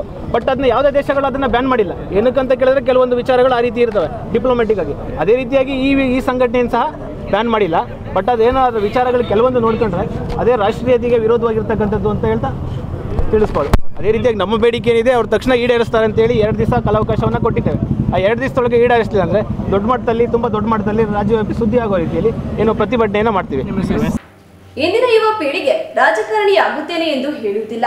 ಆದರೆ ಜನರ ಸೇವೆ, ಬಡವರಿಗೆ ಸ್ಪಂದನೆಗಾಗಿ ರಾಜಕಾರಣಕ್ಕೆ ಬಂದಲ್ಲಿ ಸಮಾಜದಲ್ಲಿ ಒಂದು ಬದಲಾವಣೆಯನ್ನು ತರಬಹುದು ಎಂದು ಕ್ಷೇತ್ರದ ಶಾಸಕ HP ಸ್ವರೂಪ್ ಕರೆ ನೀಡಿದರು. ಲೋಕೋಪಯೋಗಿ ಭವನದ ಸಭಾಂಗಣದಲ್ಲಿ ಸಂಸದೀಯ ವ್ಯವಹಾರಗಳ ಇಲಾಖೆ, ಶಾಲಾ ಶಿಕ್ಷಣ ಇಲಾಖೆ, ರಾಜ್ಯಶಾಸ್ತ್ರ ಪ್ರಾಂಶುಪಾಲರ ಮತ್ತು ಉಪನ್ಯಾಸಕರ ವೇದಿಕೆ ಇವರ ಸಂಯುಕ್ತಾಶ್ರಯದಲ್ಲಿ ಹಮ್ಮಿಕೊಳ್ಳಲಾಗಿದ್ದ ಯುವ ಸಂಸತ್ ಸ್ಪರ್ಧೆ 2024-25 ಕಾರ್ಯಕ್ರಮದಲ್ಲಿ ಮುಖ್ಯ ಅತಿಥಿಯಾಗಿ ಭಾಗವಹಿಸಿ ಮಾತನಾಡಿದ ಅವರು, ರಾಜಕಾರಣಿಯಾಗಿ ಸಂಸತ್ತಿನಲ್ಲಿ ಉತ್ತಮವಾದ ಸಂಸದೀಯರು ಆಗಬೇಕು. ಈ ನಿಟ್ಟಿನಲ್ಲಿ ಎಲ್ಲ ವಿಚಾರವನ್ನು ವಿದ್ಯಾರ್ಥಿ ದೆಸೆಯಿಂದಲೇ ತಿಳಿದುಕೊಳ್ಳಬೇಕು. ಪ್ರಸ್ತುತದಲ್ಲಿ ಯಾರನ್ನೇ ಕೇಳಿದರೂ ವೈದ್ಯರು, ಇಂಜಿನಿಯರ್, IAS ಅಧಿಕಾರಿ ಆಗುವುದಾಗಿ ಹೇಳುತ್ತಾರೆ ಹೊರತು ಯಾರು ಕೂಡ ರಾಜಕಾರಣಿ ಆಗುತ್ತೀನಿ ಎಂದು ಯಾರೂ ಹೇಳುವುದಿಲ್ಲ. ಜನರ ಸೇವೆ, ಬಡವರಿಗೆ ಸ್ಪಂದನೆಗಾಗಿ ರಾಜಕಾರಣಕ್ಕೆ ಬರಬೇಕು. ಇಂದಿನ ಯುವ ಪೀಳಿಗೆ ನಾಳೆ ರಾಜಕೀಯಕ್ಕೆ ಬಂದು ಸಮಾಜದಲ್ಲಿ ಒಂದು ಬದಲಾವಣೆಯನ್ನು ತರಬೇಕು. ಸಮಾಜದಲ್ಲಿ ಬೇರಿರುವ ಭ್ರಷ್ಟಾಚಾರವನ್ನು ನಿಲ್ಲಿಸಲು ಯುವಕರು ಮುಂದಾಗಬೇಕು ಎಂದು ಸಲಹೆ ನೀಡಿದರು. ಸಿದ್ದರಾಮಯ್ಯ ಇರ್ಬೋದು, ನಮ್ಮ ಏನು HK ಪಾಟೀಲ್ ಅವರು, ಹಲವಾರು ಹಿರಿಯರು ಬಹಳಷ್ಟು ಅದ್ಭುತವಾಗಿ ಸಂಸತ್ ನಮ್ಮ ಅಧಿವೇಶನದಲ್ಲಿ ಮಾತಾಡ್ತಾರೆ. ಹಾಗಾಗಿ ಅಧಿವೇಶನದಲ್ಲಿ ನೀವು ಉತ್ತಮವಾದ ಒಂದು ಸಂಸದೀಯ ಪಟು ಆಗ್ಬೇಕು ಅಂದ್ರೆ ನಾವು ಯಾವ ರೀತಿ ಒಂದು ಆಗ್ಬೇಕು ಅಂತ ನಾವು ವಿದ್ಯಾರ್ಥಿಗಳ ದಿಸೆಯಿಂದಲೇ ನಾವು ಅದನ್ನ ತಿಳ್ಕೊಳ್ಳೋದ್ರೆ ಬಹಳಷ್ಟು ಒಳ್ಳೇದು. ಇವತ್ತಿನ ಒಂದು ದಿನಗಳಲ್ಲಿ ಯಾರನ್ನೇ ಕೇಳಿದ್ರು ಕೂಡ ಡಾಕ್ಟರ್ ಆಗ್ತೀವಿ, ಇಂಜಿನಿಯರ್ ಆಗ್ತೀವಿ, IAS ಆಫೀಸರ್ ಆಗ್ತೀವಿ, ಯಾರು ಕೂಡ ರಾಜಕಾರಣಿ ಆಗಲ್ಲ, ಆಗ್ತೀವಿ ಅಂತ ಕೂಡ ಯಾರು ಹೇಳಲ್ಲ. ಹಾಗಾಗಿ ಕೆಲವೊಂದ್ ಕಡೆ ಜನರ ಸೇವೆ, ಬಡವರ ಒಂದು ದಿನದ ಸೇವೆ ಮಾಡ್ಲಿಕ್ಕೆ ತಾವು ಕೂಡ ಯುವಕರೆಲ್ಲರೂ ಕೂಡ ರಾಜಕಾರಣಕ್ಕೆ ಬರಬೇಕು. ಇವತ್ತು ಬರೀ ನಾವು ಏನು ಯಾವ ರೀತಿ ಸೇವೆ ಮಾಡ್ತೀವಿ ಅಂತ ನಾವು ಇದು ಅನ್ಕೊಂಡಾಗ ನಮ್ಮ ಜನಸೇವೆ ಕೂಡ ಬಹಳ ಒಂದು ದೇವರು ಅಂತ ಮೆಚ್ಚುವಂತ ಸೇವೆ. ಇವತ್ತು ನಾವು ಕೂಡ ತಾವು ಕೂಡ ಯುವಕರೆಲ್ಲರೂ ಕೂಡ ಮುಂದಿನ ಒಂದು ದಿನಗಳಲ್ಲಿ ರಾಜಕೀಯಕ್ಕೆ ಬಂದು ಒಂದು ಹೊಸ ಒಂದು ಬದಲಾವಣೆಯನ್ನ ಸಮಾಜದಲ್ಲಿ ತರಬೇಕು. ತಾವು ಕೂಡ ಎಲ್ಲ ಬಂದ್ರೆ ಏನೋ ಒಂದ್ ಕಡೆ ಯುವಕರು ಭ್ರಷ್ಟಾಚಾರವನ್ನು ನಿಲ್ಸಕ್ಕೆ ತಾವು ಯುವಕರು ಬಹಳ ಮುಖ್ಯವಾದ ಪಾತ್ರ. ನಮ್ಮ ಉತ್ತಮವಾದ ಸಮಾಜ ಮತ್ತು ಉತ್ತಮವಾದ ಭಾರತ ಮತ್ತು ಕರ್ನಾಟಕವನ್ನ ಕಟ್ಟಲಿಕ್ಕೆ ತಮ್ಮೆಲ್ಲ ಒಂದು ಸಹಕಾರ ಇರಬೇಕು ಅಂತ ಯುವಕರು.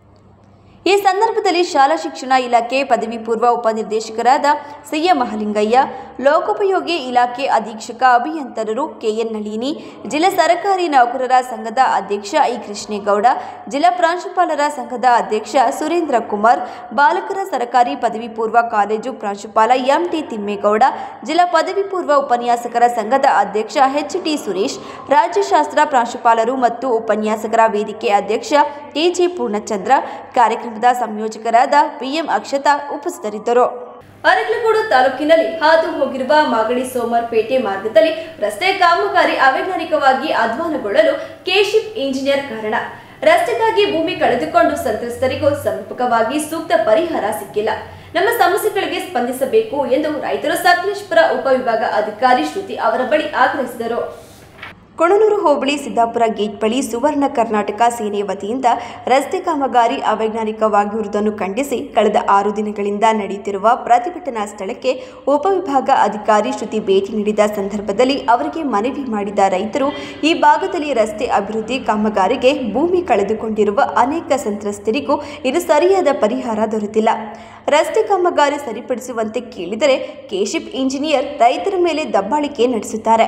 ಕಳೆದ 5-6 ವರ್ಷಗಳಿಂದ ಕಾಮಗಾರಿ ಅವೈಜ್ಞಾನಿಕವಾಗಿ ನಡೆಯುತ್ತಿದ್ದರೂ ಕ್ಷೇತ್ರದ ಜನಪ್ರತಿನಿಧಿ ಕೂಡ ಕ್ಯಾರೆ ಎನ್ನುತ್ತಿಲ್ಲ ಎಂದು ಪ್ರತಿಭಟನಾ ನಿರತರು ಆಕ್ರೋಶ ವ್ಯಕ್ತಪಡಿಸಿದರು.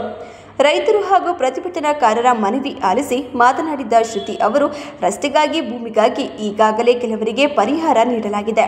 ಸೂಕ್ತ ದಾಖಲೆ ನೀಡುತ್ತಿದ್ದವರಿಗೆ ತಡವಾಗಿ ದಾಖಲೆ ಒದಗಿಸಿದರೆ ಪರಿಹಾರ ಸಿಗಲಿದೆ. ರಸ್ತೆ ಕಾಮಗಾರಿ ಅವೈಜ್ಞಾನಿಕವಾಗಿ ಸಾಗಿರುವುದನ್ನು ಸರಿಪಡಿಸುವಂತೆ ಜಿಲ್ಲಾಧಿಕಾರಿ ಹಾಗೂ ಕೆಶಿಪ್ ಇಂಜಿನಿಯರ್ ಗಮನಕ್ಕೆ ತರುವುದಾಗಿ ತಿಳಿಸಿದರು. ಇಡೀ ದೇಶಕ್ಕೊಂದು ಅದ್ರಲ್ಲಿ ನಮ್ಗಾಗ್ಲಿ ಡಿಸಿ ಮೇಡಮ್ಗಾಗ್ಲಿ ಯಾರಿಗೂ ಸಹ ಪವರ್ಸ್ ಜಾಸ್ತಿ ಕೊಡುವಂತದ್ದು ಇರಲ್ಲ. ಹಿಂದೆ ಏನ್ ಫಿಕ್ಸ್ ಆಗಿದೆ ಅಷ್ಟಕ್ಕೆ ಮಾತ್ರ ಕೊಡ್ಬೋದು. ಇಲ್ಲಿ ಪ್ರಾಬ್ಲಮ್ ಏನಂದ್ರೆ ನಾನ್ ಬಂದ್ಮೇಲೆ ಆಲ್ಮೋಸ್ಟ್ ಏನು ಒಂದು 40-50 ಜನಕ್ಕೆ ಪೇಮೆಂಟ್ ಮಾಡಿರ್ಬೋದೇನು. ನನಗೆ ನೋಡ್ತಿದ್ದಾನೆ ಬೇಜಾರಾಯ್ತು, ಯಾಕಂದ್ರೆ ಇಷ್ಟ ಕಡಿಮೆ ಅಮೌಂಟ್ ಅಂತ. ಬಟ್ ನಮ್ದು ಆಪ್ಷನ್ ಇಲ್ಲ.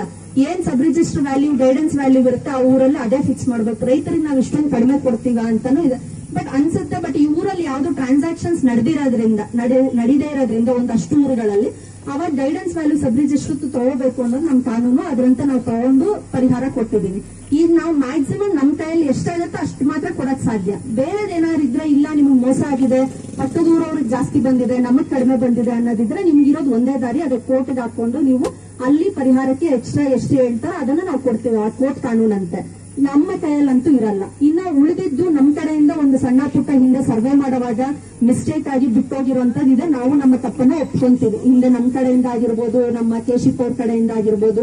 ಈಗ 1-2-3 ಮನೆಗಳಿಗೆ ಪೇಮೆಂಟ್ ಬಂದಿಲ್ಲ, ಅದು ಹೋಗ್ತಿದೆ. ಪ್ಲಸ್ ಇದೆ ಲೈನ್ ಏನ್ ಮನೆಗಳ ಮೇಲೆ ಹೋಗ್ತಿದೆ, ಬೋರ್ವೆಲ್ ಹೋಗ್ತಿದೆ. ಲಾಸ್ಟ್ ಟೈಮ್ ನಾನು ಈ ಊರಿಗೆ ಬಂದಾಗ ನೀವೆಲ್ಲ ತೋರಿಸಿದ್ರೆ ಅದನ್ನ ಅವತ್ತು ಏನ್ ನಾವು ಅವ್ರ ಡೈರೆಕ್ಷನ್ ಕೆಶಿಪ್ ಅವ್ರು ಕೊಟ್ರಿ ಅದರಂತೆ ಅವರು ವ್ಯಾಲ್ಯೂಯೇಷನ್ ಸಹ ಮಾಡಿ ಕೊಟ್ಟಿದ್ದಾರೆ. ಬಟ್ ನಮಗ್ ಕನ್ಫರ್ಮೇಶನ್ಗೆ ಈಗ ಹೆಡ್ ಆಫೀಸಿಗೆ ಕಳಿಸ್ಬೇಕು ಅಂದ್ರೆ ಅವರು ನಮಗ್ ಬೈತಾರೆ. ಏನಕ್ಕೆ ಕಳಿಸಿದ್ರಿ, ಅವಾಗ ಯಾಕೆ ಕಳಿಸ್ಲಿಲ್ಲ, ಹೆಂಗ್ ಬಿಟ್ಟೋಯ್ತು, ನೀವೆಲ್ಲ ಏನ್ ಮಾಡ್ತಿದ್ರಿ ಅಧಿಕಾರಿಗಳು ಅಂತ ಹೇಳ್ತಾರೆ.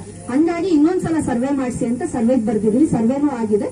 ಈಗ ಅದನ್ನ ಯಾರ್ಯಾರ್ದು ಬೋರ್ವೆಲ್ ಮತ್ತೆ ಲೈನ್ ಓಡುವಂತದ್ದು ಪ್ಲಸ್ ಮನೆಗಳಿಗೆ ಏನ್ ಹೋಗಿದೆ ಅದನ್ನ ನಾವು ಪೇಮೆಂಟ್ ನ ಅಲ್ಲಿ ಕಳಿಸಿ ಅಲ್ಲಿಂದ ಬಂದ ತಕ್ಷಣ ಮಾಡ್ತೀವಿ.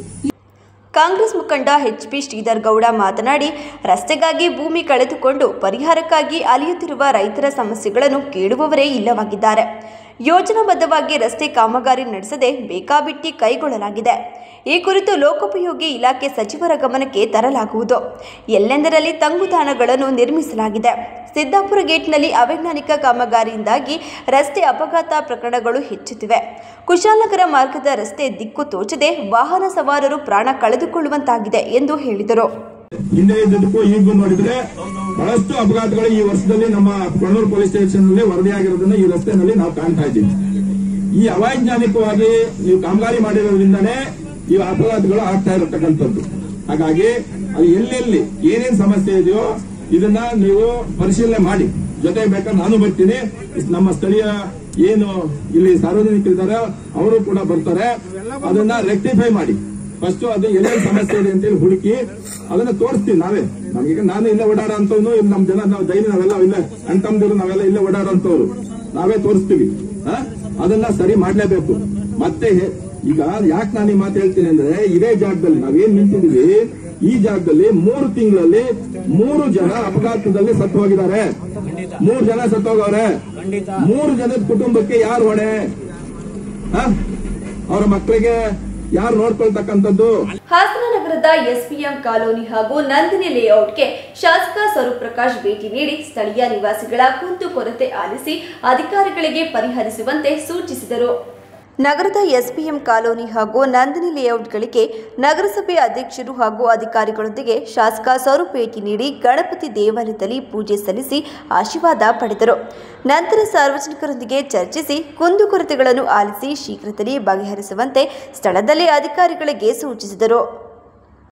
ಇವತ್ತು ಎಸ್ಪಿಎಂ ಕಾಲೋನಿ ಇರ್ಬೋದು, ನಂದಿನಿ ಲೇಔಟ್ ಮತ್ತು ದೂರವಾಣಿ ನಗರ, ಏನು ಕಾಟಳ್ಳಿಯ ಒಂದು ಗ್ರಾಮಕ್ಕೆ ಸಂಬಂಧಪಟ್ಟಂಗೆ ಸುತ್ತಮುತ್ತಲಿನ ಎಲ್ಲ ಗ್ರಾಮಗಳಿಗೆ ಇದನ್ನು ನಗರಸಭೆ ಅಧ್ಯಕ್ಷರು ಮತ್ತು ಎಲ್ಲ ಅಧಿಕಾರಿ ವರ್ಗದವರು ಸೇರಿ ಇವತ್ತು ನಮ್ಮ ಕಾಟಳ್ಳಿ ಪಂಚಾಯತಿ ಎಲ್ಲ ಗ್ರಾಮಗಳ ಒಂದು ಸಾರ್ವಜನಿಕರ ಕುಂದುಕೊರತೆಯ ಒಂದು ಸಭೆಯನ್ನು ಕೂಡ ಇವತ್ತು ಕರೆದಿದ್ದಾರೆ.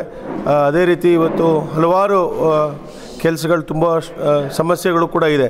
ಇವತ್ತು ಏನು 25 ಗ್ರಾಮಗಳು ನಗರಸಭೆಗೆ ಅದು ಸೇರ್ಪಡೆಯಾಗಿದೆ. ಅದಕ್ಕೆ ಟೆಕ್ನಿಕಲ್ಲಾಗಿ ಯಾವುದು ಕೂಡ ಏನು ನಮ್ಮ ಪೌರ ಕಾರ್ಯಕ್ರಮ ಇರ್ಬೋದು, ಒಂದು ಹಲವಾರು ಸಮಸ್ಯೆಗಳು, ರಸ್ತೆ ಇರ್ಬೋದು, UGD ಸಮಸ್ಯೆ ಭಾಳಷ್ಟು ಇದೆ. ಹಾಗಾಗಿ ಪ್ರಾಮಾಣಿಕವಾಗಿ ಅದನ್ನು ಕೆಲಸವನ್ನು ಮಾಡೋಂಥ ಪ್ರಾಮಾಣಿಕ ಪ್ರಯತ್ನನ ಮಾಡ್ತೀವಿ. ಈಗಾಗಲೇ ಅನುದಾನನೂ ಕೂಡ ತಮಗೆ ಗೊತ್ತಿದೆ. ಸರ್ಕಾರದಿಂದ ಯಾವುದೇ ಅನುದಾನ ಕೂಡ ವಿಶೇಷ ಅನುದಾನ ನಮಗೆ ಬರ್ತಾ ಇಲ್ಲ. ಇವತ್ತು ಎಲ್ಲೋ ಒಂದು ಕಡೆ ಗ್ಯಾರಂಟಿ ಇದರಲ್ಲಿ ಇವತ್ತು ನಮಗೆ ಅನುದಾನ ಕೊರತೆ ಆಗಿದೆ. ಆದರೂ ಕೂಡ ನಮ್ಮ ನಗರಸಭೆಯ ಒಂದು ಅನುದಾನದಲ್ಲಿ ಅಥವಾ ಜಿಲ್ಲಾ ಪಂಚಾಯತ್ನೂ ಕೂಡ ನಮಗೆ ನಗರಸಭೆ ಸೇರ್ಪಡೆ ಆಗಿರೋದ್ರಿಂದ ಅಲ್ಲಿಗೂ ಕೂಡ ಸೇರಿಸೋಕ್ಕಾಗಲ್ಲ. ಹಾಗಾಗಿ ನಗರಸಭೆ ಮತ್ತು ನಮ್ಮ ಶಾಸಕರ ನಿಧಿಯಿಂದ ಎಷ್ಟು ಸಾಧ್ಯವಾದಷ್ಟು ಕೆಲಸವನ್ನು ಮಾಡೋಣ ಅಂತ ಇವತ್ತು ನಾವು ಎಲ್ಲ ಅಧಿಕಾರಿ ವರ್ಗದ್ದು ಮತ್ತು ನಮ್ಮ ನಗರಸಭೆ ಅಧ್ಯಕ್ಷರು ಬಂದಿದ್ದಾರೆ. ಸಾರ್ವಜನಿಕರ ಕುಂದುಕೊರತೆ ಮತ್ತು ಅವರ ಒಂದು ಕಷ್ಟ, ಇದನ್ನು ಏನು ಅವರ ಒಂದು ಸಾರ್ವಜನಿಕ ಜೀವನದಲ್ಲಿ ಏನು ಕಷ್ಟ ಅಂತ ಬರ್ತದೆ ಅದನ್ನು ಪ್ರಾಮಾಣಿಕವಾಗಿ ಅದನ್ನು ಕೆಲಸವನ್ನು ಮಾಡೋಂಥ ಕೆಲಸ ಮಾಡ್ತೀವಿ ಅಂತ ಹೇಳ್ತಾ, ಈಗಾಗಲೇ ಸ್ಟ್ರೀಟ್ ಲೈಟ್ದು ಒಂದೇನು ಡಿವೈಡರ್ಗೆ ಮಧ್ಯ ಕಾಟಳ್ಳಿಯಿಂದ ನಮ್ಮ ದೊಡ್ಡಪುರ ತನಕ ಟೆಂಡರ್ ಆಗಿದೆ. ಶೀಘ್ರದಲ್ಲಿ ಹಾಸ್ತಂಬ ದೇವಸ್ಥಾನ ಓಪನ್ ಆಗೋಷ್ಟರೊಳಗೆ ಅದನ್ನು ಕೆಲಸನ ಮುಗಿಸ್ತೇವೆ. ಇಲ್ಲಿ ಚರಂಡಿನೂ ಕೂಡ ಮುಖ್ಯ ಭಾಗದಲ್ಲಿ ಚರಂಡಿ ಕೂಡ ಆಗಬೇಕಾದ ಅರಸೀಕೆರೆ ರಸ್ತೆಯಲ್ಲಿ ಎಲ್ಲ ಕೆಲಸಗಳನ್ನು ಹಂತ ಹಂತವಾಗಿ ಮಾಡ್ತೀವಿ. ಸಾರ್ವಜನಿಕರು ಕೂಡ ನಮಗೆ ಸಹಕಾರ ನೀಡಬೇಕು ಅಂತ ತಮ್ಮಲ್ಲಿ ಮನವಿಯನ್ನು ಮಾಡ್ತೀವಿ. ಅಧ್ಯಕ್ಷನಾಗಿ 1 ತಿಂಗಳಾಗಿದೆ. ಈ ಭಾಗದಲ್ಲಿ ನಾನು ಸಾಕಷ್ಟು ಬಾರಿ ಬಂದು ಹೋಗಿದ್ದೀನಿ. ಇಲ್ಲಿ ಪರಿಚಯದವರು, ಸ್ನೇಹಿತರೆಲ್ಲ ಇದ್ದಾರೆ. ಇಲ್ಲಿನ ಸಮಸ್ಯೆಗಳು ಅರಿವು ನನಗಿದೆ. ಇವರು ಪ್ರಕಾರ ಪಂಚಾಯತಿ ವ್ಯಾಪ್ತಿಯಲ್ಲಿದ್ದಾರೆ, ನಾವು ಆರಾಮಾಗಿದ್ವು. ನಮ್ಮ ತಕ್ಷಣ ಪಂಚಾಯತ್ ಆಫೀಸ್ಗೆ ಹೋಗಿ ಸಮಸ್ಯೆ ಬಗೆಹರಿಸೋರು. ಈಗ ನಗರಸಭೆಗೆ ಸೇರ್ಪಡೆಯಾಗಿ ತೊಂದರೆ ಅನುಭವಿಸ್ತಾ ಇದ್ದೀವಿ ಅಂತ ಮಾತಾಡಿದರೆ ಅದು ಅಕ್ಷರ ಸಹ ನಿಜ. ಏಕೆಂದರೆ ನಮಗೆ ಇರೋ ಸ್ಟಾಫಲ್ಲಿ ನಗರಸಭೆಯಲ್ಲಿ ನಗರ ವ್ಯಾಪ್ತಿನಲ್ಲೇ ಕ್ಲೀನ್ ಮಾಡೋಕ್ಕೆ ಮತ್ತು ನೀರಿನ ವ್ಯವಸ್ಥೆ ಅವಕ್ಕೆಲ್ಲ ಅನಾನುಕೂಲ ಇತ್ತು. ಈಗ 25 ಹಳ್ಳಿಗಳು ಸೇರೋದ್ರಿಂದ ಜವಾಬ್ದಾರಿ ಹೆಚ್ಚಾಗಿದೆ, ಕೆಲಸದ ಒತ್ತಡ ಹೆಚ್ಚಾಗಿದೆ, ನೌಕರರ ಸಂಖ್ಯೆ ಕಡಿಮೆ ಆಗಿದೆ. ಅದನ್ನು ಶಾಸಕರಲ್ಲಿ ನಾನು ಹೇಳ್ಕೊಂಡಿದ್ದೀನಿ. ಹೆಚ್ಚಿಗೆ ನೌಕರರನ್ನು ತಗೊಳ್ಳೋಕ್ಕೆ ವ್ಯವಸ್ಥೆ ಮಾಡಬೇಕಂತ, ಅದು ನೇರ ಗುತ್ತಿಗೆ ಪಾವತಿ ಮೇಲೆ ತಗೋಬೇಕು, ಸರ್ಕಾರದ ಮಟ್ಟದಲ್ಲಿ ಆಗಬೇಕು. ಅದಕ್ಕೆ ನಮ್ಮ ಶಾಸಕರು ಪ್ರಯತ್ನ ಮಾಡ್ತಾಯಿದ್ದಾರೆ. ಮತ್ತು ಈಗ ಪಾರ್ಕ್ ಮತ್ತು ರಸ್ತೆ ಸ್ವಚ್ಛತೆ ಬಗ್ಗೆ ನಮ್ಮ ಹೆಲ್ತ್ ಇನ್ಸ್ಪೆಕ್ಟರ್ ಹಾಗೂ ಇಂಜಿನಿಯರ್ಗಳಿಗೆ ನಾನು ಈಗಾಗಲೇ ಮಾಹಿತಿ ಕೊಟ್ಟಿದ್ದೀನಿ. ಆ ಕೆಲಸಗಳನ್ನು ಇವತ್ತಿನಿಂದಲೇ ಶುರು ಮಾಡಿಕೊಡ್ತೀವಿ. ಆದಷ್ಟು ನಾವು ಇಲ್ಲಿಗೆ ಸ್ಪಂದಿಸ್ತೀವಿ. ಈ ಸಂದರ್ಭದಲ್ಲಿ ಸತೀಶ್ MD, ಕೃಷ್ಣ ಅಯ್ಯಂಗಾರ್, ಶಿವರಾಮೇಗೌಡ, ಮಧು ಶರ್ಮಾ ಇನ್ನು ಮುಂತಾದವರು ಹಾಜರಿದ್ದರು.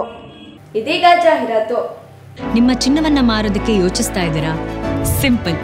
whitegold.moneyಗೆ ಭೇಟಿ ಮಾಡಿ ನಿಮ್ಮ ಚಿನ್ನವನ್ನ ಮಾರಿ ತಕ್ಷಣ ಹಣ ಪಡೆಯಿರಿ. ಬದುಕೋದು ಅಷ್ಟು ಸುಲಭ ಅಲ್ಲ.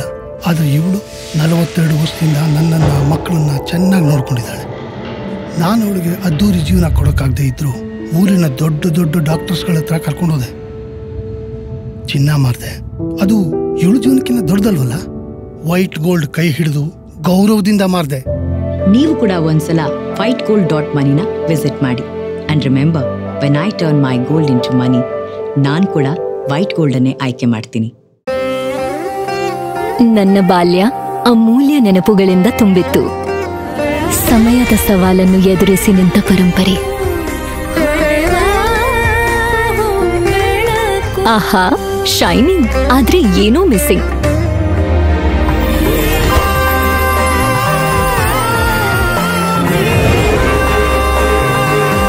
ಶತಮಾನದ ವಾರಸುದಾರಿಕೆಯ ಹೊಸ ಮುಖ ಭೀಮಾ ಬದಲಾವಣೆ ಹೊಳೆಯುತ್ತಿದೆ. Day home furniture and interior, ಹಾಸನದ ಅತಿ ದೊಡ್ಡ ಫರ್ನಿಚರ್ ಶೋರೂಮ್. ನಿಮ್ಮ ಕನಸಿನ ಮನೆಯ ಅಂದವನ್ನ ಹೆಚ್ಚಿಸಲು ಹಾಗೂ ಆರಾಮದಾಯಕ ಪೀಠೋಪಕರಣಗಳು ಉತ್ಕೃಷ್ಟ ಗುಣಮಟ್ಟದಲ್ಲಿ ಲಭ್ಯ.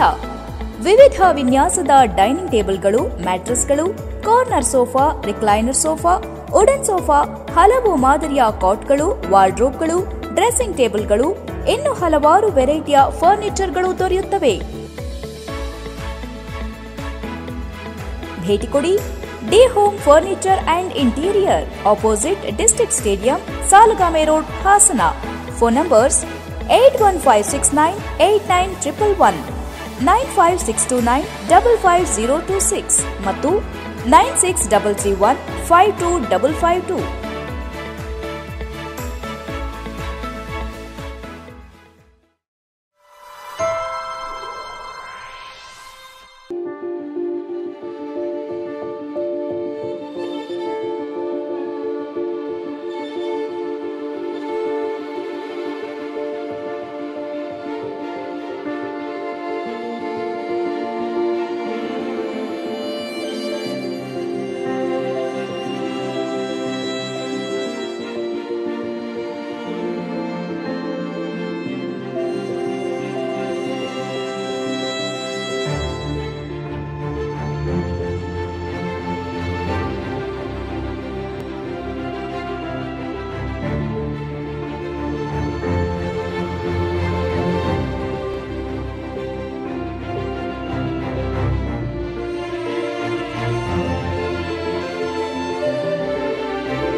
ಮೋರ್ ಸೂಪರ್ ಮಾರ್ಕೆಟ್, ನಿಮ್ಮ ಉಳಿತಾಯ ಇಲ್ಲಿದೆ.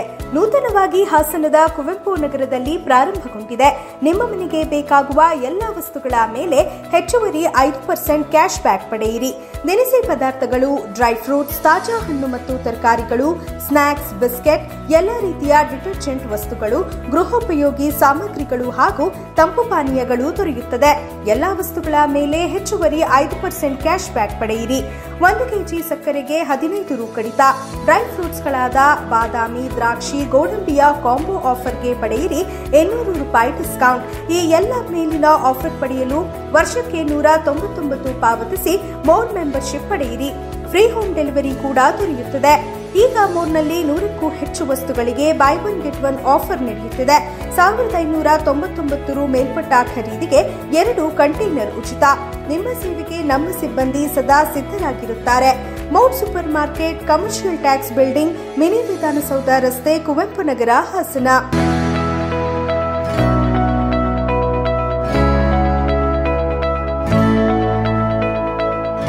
ಕಲ್ಯಾಣ ಮಂಟಪ 12 ವಸಂತಗಳನ್ನ ಪೂರೈಸಿ 13ನೇ ವರ್ಷಕ್ಕೆ ಪಾದಾರ್ಪಣೆ ಮಾಡುತ್ತಿರುವ ಗೋಮತಿ ಕಲ್ಯಾಣ ಮಂಟಪವನ್ನ ಹೊಚ್ಚ ಹೊಸ ರೂಪದಲ್ಲಿ ನಿಮ್ಮ ಮುಂದೆ ಪ್ರಸ್ತುತಪಡಿಸುತ್ತಿದ್ದೇವೆ. ಅತ್ಯಾಧುನಿಕವಾಗಿ ನವೀಕರಣಗೊಂಡ ಕಲ್ಯಾಣ ಮಂಟಪದಲ್ಲಿ 1500 ಜನರು ಪಾಲ್ಗೊಳ್ಳಬಹುದಾದ ಬ್ಯಾಂಕ್ವೆಟ್ ಹಾಲ್, 700 ಜನರು ಊಟ ಮಾಡಬಹುದಾದ ಡೈನಿಂಗ್ ಹಾಲ್ ಇದ್ದು, ಮದುವೆ, ಬೀಗರ ಔತಣ, ನಾಮಕರಣ ಮತ್ತು ಎಲ್ಲ ಶುಭ ಸಮಾರಂಭಗಳಿಗೆ, ಸಸ್ಯಾಹಾರಿ ಮತ್ತು ಮಾಂಸಾಹಾರಿ ಔತಣಗಳಿಗೆ ಹಾಲ್ ಅನ್ನ ನೀಡಲಾಗುತ್ತದೆ. 4 ಎಕರೆಗೂ ಅಧಿಕ ಜಾಗದಲ್ಲಿ ವಾಹನಗಳಿಗೆ ಉತ್ತಮವಾದ ಪಾರ್ಕಿಂಗ್ ವ್ಯವಸ್ಥೆ ಸಹ ಲಭ್ಯವಿದೆ. ನಿಮ್ಮ ಕುಟುಂಬದ ಸುಂದರ ಕಾರ್ಯಕ್ರಮಗಳನ್ನು ಅತ್ಯುತ್ತಮ ಕ್ಷಣಗಳನ್ನಾಗಿ ಮಾರ್ಪಾಡಾಗಿಸಲು ಒಂದು ಒಳ್ಳೆಯ ಜಾಗ, ಅದುವೇ ನಮ್ಮ ಗೋಮತಿ ಕಲ್ಯಾಣ ಮಂಟಪ. ಗೋಮತಿ ಕಲ್ಯಾಣ ಮಂಟಪ, ಕೋರ್ಟ್ ಹೊಸ ಬಸ್ ನಿಲ್ದಾಣದ ಹತ್ತಿರ, ಚನ್ನಪಟ್ಟಣ ಬಡಾವಣೆ, ಹೊಳೆನರಸೀಪುರ ರಸ್ತೆ, ಹಾಸನ. ಬುಕಿಂಗ್ ಹಾಗೂ ಹೆಚ್ಚಿನ ಮಾಹಿತಿಗಾಗಿ ಸಂಪರ್ಕಿಸಿ 9448427261, 8970568666. ಮತ್ತೊಮ್ಮೆ ಅಮೋಘ ವಾರ್ತೆಗಳಿಗೆ ಸ್ವಾಗತ. ಶಾಲಾ ವಾಹನ ಹಾಗೂ ಸ್ಕೂಟಿ ನಡುವೆ ಮುಖಾಮುಖಿ ಡಿಕ್ಕಿ, ಸ್ಥಳದಲ್ಲೇ ವ್ಯಕ್ತಿ ಸಾವು.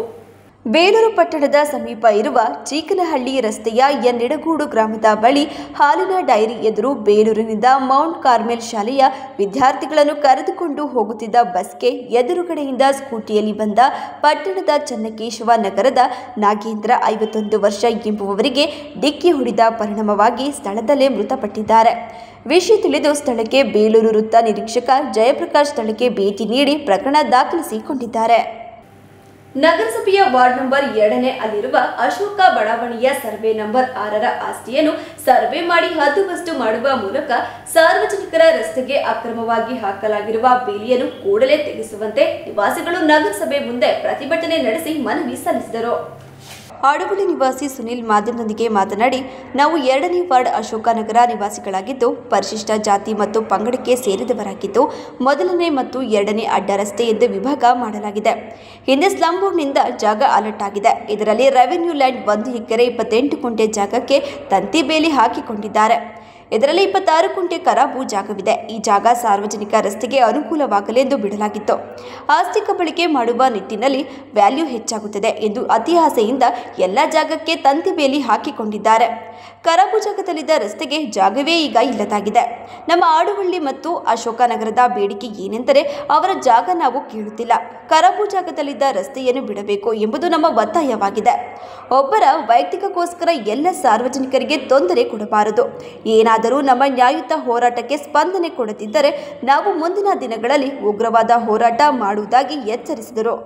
ಸರ್, ನಮ್ಮದು 2ನೇ ವಾರ್ಡು ಅಶೋಕ್ ಬಡಾವಣೆ ನಿವಾಸಿಗಳು ಎಲ್ಲ ನಾವು ಪರಿಶಿಷ್ಟ ಜಾತಿ ಪರಿಶಿಷ್ಟ ಪಂಗಡ ಸೇರಿದವರು. ಅದರಲ್ಲಿ 1ನೇ ಅಡ್ಡ ರಸ್ತೆ 2ನೇ ಅಡ್ಡ ರಸ್ತೆ ಅಂತ ಅಲ್ಲಿ ನಮ್ಮದು ವಿಭಾಗ ಮಾಡಿದ್ದಾರೆ. ನಮ್ಮ ಏನು ಫಾರ್ಮೇಷನ್ ಮಾಡಿದ್ದಾರೆ, ಹಿಂದೆ ಸ್ಲಂ ಬೋರ್ಡಿಂದ ಅಲೈಟ್ಮೆಂಟ್ ಆಗಿದ್ದು ಜಾಗ. ಅದ್ರ ಮಧ್ಯದಲ್ಲಿ ರೆವಿನ್ಯೂ ಲ್ಯಾಂಡ್ 1 ಎಕರೆ 38 ಗುಂಟೆ ಅಕ್ಕಮ್ಮ ಬಿನ್ ತೋಪಯ್ಯ ಅನ್ನೋರ ಹೆಸರಲ್ಲಿ, ಲೇಡ್ ತೋಪಯ್ಯ ಅನ್ನೋರ ಹೆಸರಲ್ಲಿ ಇದೆ. ಇವಾಗ ತೋಪಯ್ಯನ ಮಗ ಅಂತ ಯಾರು ಟಿ ಗೋಪಾಲ್ ಅಂತ ಏನಿದ್ದಾನೆ, ಆ ವ್ಯಕ್ತಿ ಇಡೀ ಪ್ರಾಪರ್ಟಿ ನಮಗೆ ಬರಬೇಕು ಅಂತ ಹೇಳಿ 1 ಎಕರೆ 36 ಗುಂಟೆಗೂ ತಂತಿ ಬೇಲಿ ಹಾಕೊಂಡಿದ್ದಾನೆ. ಅದರಲ್ಲಿ 16 ಗುಂಟೆ ಖರಾಬಿತ್ತು. ಈ ಹಿಂದೆ 45-60 ವರ್ಷ ಹಿಂದೇನು ಈ ಹಿಂದೆ ಅದು ಎಲ್ಲ ರಸ್ತೆಗೆ ಸಾರ್ವಜನಿಕ ರಸ್ತೆಗೆ ಅನುಕೂಲ ಆಗಲಿ ಅಂತ ಬಿಟ್ಟಿದ್ರು. ಈ ಟಿ ಗೋಪಾಲ್ ಏನು ಮಾಡೋಣ, ಆಸ್ತಿ ಕಬಳಿಸ್ಬೇಕು, ಅಲ್ಲಿ ರೆವಿನ್ಯೂ ಇದು ಆಸ್ತಿದು ಏನು ಜಾಸ್ತಿ ಆಗ್ತೈತೆ, ವ್ಯಾಲ್ಯೂ ಜಾಸ್ತಿ ಆಗ್ತಾ ಇದೆ ಅಂತ ಹೇಳ್ಬಿಟ್ಟು ಅತಿ ಆಸೆಯಿಂದ ಅವನೇನು ಮಾಡಿದ್ದಾನೆ ಅಂತಂದರೆ ಎಲ್ಲ ಪ್ರಾಪರ್ಟಿಗೂ ಅವನು ತಂತಿ ಬೇಲಿ ಹಾಕೊಂಡವನೆ. ಅವನೇನು ಪ್ರಾಪರ್ಟಿ ಖರಾಬ್ ಜಮೀನು ಸೇರಿ ಏನು ರಸ್ತೆ ಇತ್ತು, ರಸ್ತೆನ ತಡೆ ಹಿಡಿದು ರಸ್ತೆನ ಕಟ್ ಮಾಡಿ ಸಾರ್ವಜನಿಕ ಅನುಕೂಲವಾದ ಏನು ಹೆಚ್ಚು ಕಮ್ಮಿ ಒಂದು 100-150 ಕುಟುಂಬಗಳು ವಾಸ ಮಾಡ್ತಾ ಇದ್ದಾವಲ್ಲಿ. ಎಲ್ಲ ಕಿಮ್ಕೋ ಫ್ಯಾಕ್ಟ್ರಿಗೆ ಹೋಗೋದಾಗ್ಲಿ, ಉದಯಗಿರಿ ನಿವಾಸಿಗಳಾಗಲಿ ಎಲ್ಲ ನಿವಾಸಿಗಳು ಅಲ್ಲೇ ಓಡಾಡಬೇಕು. ಆ ರಸ್ತೆನ ತಡೆ ಹಿಡಿದ್ಬಿಟ್ಟು ಅವನು ತಂತಿ ಬೇಲಿ ಹಾಕಿದ್ದಾನೆ. ನಮ್ಮದು ಒಂದೇ ಒಂದು ಉದ್ದೇಶ ಏನು, ಈ ಹಿಂದೆ ರಸ್ತೆ ಹೆಂಗಿತ್ತು ರಸ್ತೆ ಬಿಡ್ಕೊಡ್ಬೇಕು. 16 ಗುಂಟೆ ಅವರು ಪ್ರಾಪರ್ಟಿಲಿ ಅವರು ಏನು ಪ್ರಾಪರ್ಟಿ ಇದೆ 1 ಎಕರೆ 38 ಕೂಡ ಅದನ್ನು ನಾವು ಕೇಳ್ತಾ ಇಲ್ಲ. ಏನು ಖರಾಬ್ ಜಾಗದಲ್ಲಿ ಏನು ರಸ್ತೆ ಇತ್ತು ಹಿಂದೆ, ಆ ರಸ್ತೆನ ರಸ್ತೆಯಾಗಿ ಕಂಟಿನ್ಯೂ ಆಗಲಿ ಅಂತ ನಾವು ಕೇಳ್ತಾ ಇದ್ದೀವಿ. ನಮ್ದು ಇಷ್ಟೇ, ನಮ್ಮದು ಏನು ಫೈನಲ್ ಡಿಸಿಷನ್ ಅಂತಂದರೆ ನಮ್ಮೆಲ್ಲ ಆಡುವಳ್ಳಿಯ ಏನು ಅಶೋಕ್ ಬಡಾವಣೆಯ ಎಲ್ಲ ನಿವಾಸಿಗಳು ಒಂದೇ ಒತ್ತಾಯ ಏನು ಅಂತಂದರೆ ಅಲ್ಲಿ ನಮಗೆ ರಸ್ತೆ ಮಾಡಿಕೊಡ್ಬೇಕು. ಯಾರೋ ಒಬ್ಬನ ಒಂದು ಉದ್ದೇಶಕ್ಕೋಸ್ಕರ, ಒಬ್ಬ ವೈಯಕ್ತಿಕ ಉದ್ದೇಶಕ್ಕೋಸ್ಕರ ಇದಕ್ಕೋಸ್ಕರ ಎಲ್ಲ ಸಾರ್ವಜನಿಕರು ಈತನ ಅವನು ಹಾಳು ಮಾಡ್ತಾ ಇದ್ದಾನೆ. ಪ್ರತಿಭಟನೆಯಲ್ಲಿ ಆಡುವಳ್ಳಿ ನಿವಾಸಿಗಳಾದ ಹೇಮಂತ್, ಅನಿಲ್, ಮಾದೇವ್, ಪ್ರದೀಪ್, ಸಾಗರ್, ಶ್ಯಾಮ್ ಸುಂದರ್, ಸಂಜಯ್, ಸಾಗರ್, ಅರುಣ್, ಅಶ್ವಥ್ ಇತರರು ಉಪಸ್ಥಿತರಿದ್ದರು.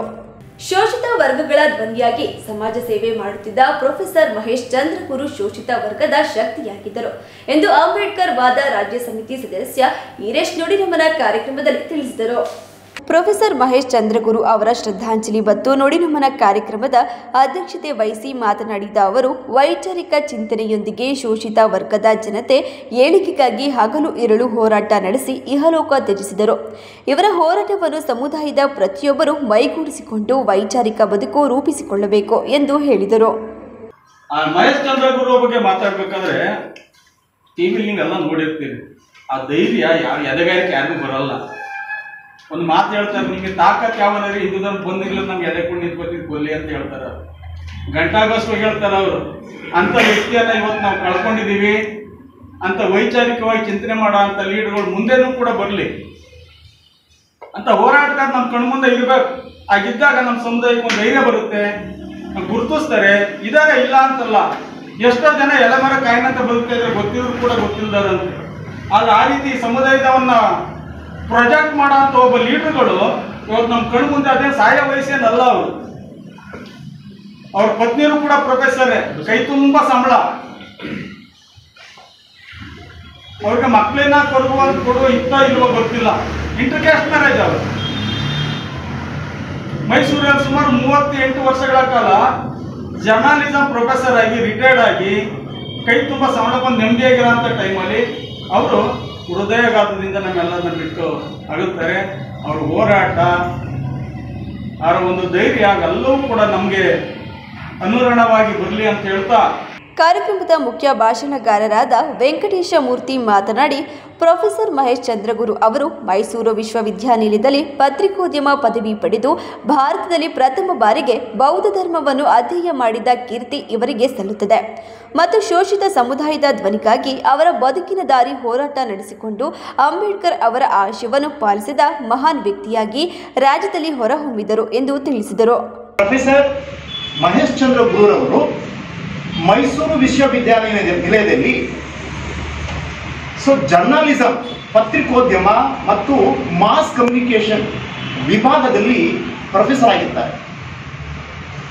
ಅವರು ಚಳುವಳಿಯ ನಿಟ್ಟಿನಲ್ಲಿ ಬಂದವರು, ಸಂಘಟನೆಯ ನಿಟ್ಟಿನಲ್ಲಿ ಬಂದವರು, ಶತಶತಮಾನಗಳಿಂದ ಶೋಷಣೆಗೆ ಒಳಗಾದಂತಹ ಈ ತಳಮಟ್ಟದ ಸಮುದಾಯ, ಕೆಳವರ್ಗದ ಸಮುದಾಯ ಇಷ್ಟೊಂದು ಶೋಷಣೆಯನ್ನು ಅನುಭವಿಸ್ತಿದೆಯಲ್ಲ ಅನ್ನೋ ಒಂದು ನಿಟ್ಟಿನಲ್ಲಿ ಏನಾದರೂ ಮಾಡಿ ನನ್ನ ಕೈಲಿ ಎಷ್ಟು ಸಾಧ್ಯ ಆಗುತ್ತೋ, ನನ್ನ ಸಾಮರ್ಥ್ಯವನ್ನು ಎಷ್ಟು ತೋರಿಸ್ಲಿಕ್ಕಾಗುತ್ತೋ ನಾನೊಬ್ಬ ಪ್ರಾಧ್ಯಾಪಕನಾಗಿ ನನ್ನ ಕಾರ್ಯಶೀಲತೆಯನ್ನು ಮಾಡಬೇಕು ಅಂತಕ್ಕಂಥ ಒಂದು ಪಣವನ್ನು ಪ್ರೊಫೆಸರ್ ಮಹೇಶ್ ಚಂದ್ರ ಗುರುರವರು ಈ ಒಂದು ಸಮಾಜದಲ್ಲಿ ಮಾರ್ಗದರ್ಶಕರಾಗಿರ್ತಾರೆ. ಆತ್ಮೀಯರೇ, ಮಹೇಶ್ ಚಂದ್ರ ಗುರುರವರು ಮೈಸೂರು ವಿಶ್ವವಿದ್ಯಾನಿಲಯದಲ್ಲಿ ಪ್ರಥಮ ಬಾರಿಗೆ ಬೌದ್ಧಿಸಂ ಅನ್ನ ಅಧ್ಯಯನ ಮಾಡಿದಂತ ಏಕೈಕ ವ್ಯಕ್ತಿ ಇಡೀ ಭಾರತದಲ್ಲಿ ಏನಾದರೂ ಇದ್ರೆ ಅದು. ಕಾರ್ಯಕ್ರಮದಲ್ಲಿ ಅಂಬೇಡ್ಕರ್ ವಾದ ಸಂಘಟನೆ ತಾಲೂಕು ಅಧ್ಯಕ್ಷ ದುಮ್ಮಿ ಕೃಷ್ಣ, ಸದಸ್ಯರಾದ ಮಂಜಯ್ಯ, ಶಿಕ್ಷಕ ದೇವರಾಜು ಮತ್ತಿತರರು ಹಾಜರಿದ್ದರು. ಬೇಲೂರು ತಾಲೂಕು ಬಿಕ್ಕೋಡಿನ ಶ್ರೀ ಮಹಾಗಣಪತಿ ಸೇವಾ ಸಮಿತಿ ವತಿಯಿಂದ ಪ್ರತಿಷ್ಠಾಪನೆ ಮಾಡಲಾಗಿದ್ದ 40ನೇ ವರ್ಷದ ಗಣೇಶ ಮೂರ್ತಿ ವಿಸರ್ಜನೆ ಕಾರ್ಯಕ್ರಮವು ನೂರಾರು ಭಕ್ತರ ಸಮ್ಮುಖದಲ್ಲಿ ನೆರವೇರಿತು. ತೆರೆದ ವಾಹನದಲ್ಲಿ ಗಣೇಶ ಮೂರ್ತಿಯನ್ನು ಕೂರಿಸಿ ಬ್ರಾಸ್ ಬ್ಯಾಂಡ್ ರೋಡ್ ಆರ್ಕೆಸ್ಟ್ರಾ, ಸೃಷ್ಟಿ ಆರ್ಟ್ಸ್ ಕೀಲು ಕುದುರೆ, ಬೃಹತ್ ಬೊಂಬೆ, ಚೆಂಡೆ ವಾದ್ಯ ಹಾಗೂ ಸಿಡಿಮದ್ದುಗಳೊಂದಿಗೆ ಗ್ರಾಮದ ಪ್ರಮುಖ ಬೀದಿಗಳಲ್ಲಿ ಮೆರವಣಿಗೆ ಮೂಲಕ ಸಂಚರಿಸಿ ರಾತ್ರಿ ತಾವರೆಕೆರೆಯಲ್ಲಿ ವಿಸರ್ಜನೆ ಮಾಡಲಾಯಿತು. ಮೆರವಣಿಗೆಯಲ್ಲಿ ಕುಣಿದು ಕುಪ್ಪಳಿಸಿದ ಜನತೆ, ಬಿಕ್ಕೋಡು ಹೋಬಳಿ ಸುತ್ತಮುತ್ತಲಿನ ಹಳ್ಳಿಗಳಿಂದ ಆಗಮಿಸಿದ್ದ ನೂರಾರು ಮಂದಿ ಮಹಿಳೆಯರು, ಯುವಕರು ಹಾಗೂ ಯುವತಿಯರು ಚೆಂಡೆ ವಾದ್ಯ ಹಾಗೂ ರೋಡ್ ಆರ್ಕೆಸ್ಟ್ರಾದಲ್ಲಿ ಭರ್ಜರಿ ಡ್ಯಾನ್ಸ್ ಮಾಡುವ ಮೂಲಕ ಮೆರವಣಿಗೆಗೆ ಮೆರುಗು ನೀಡಿದರು.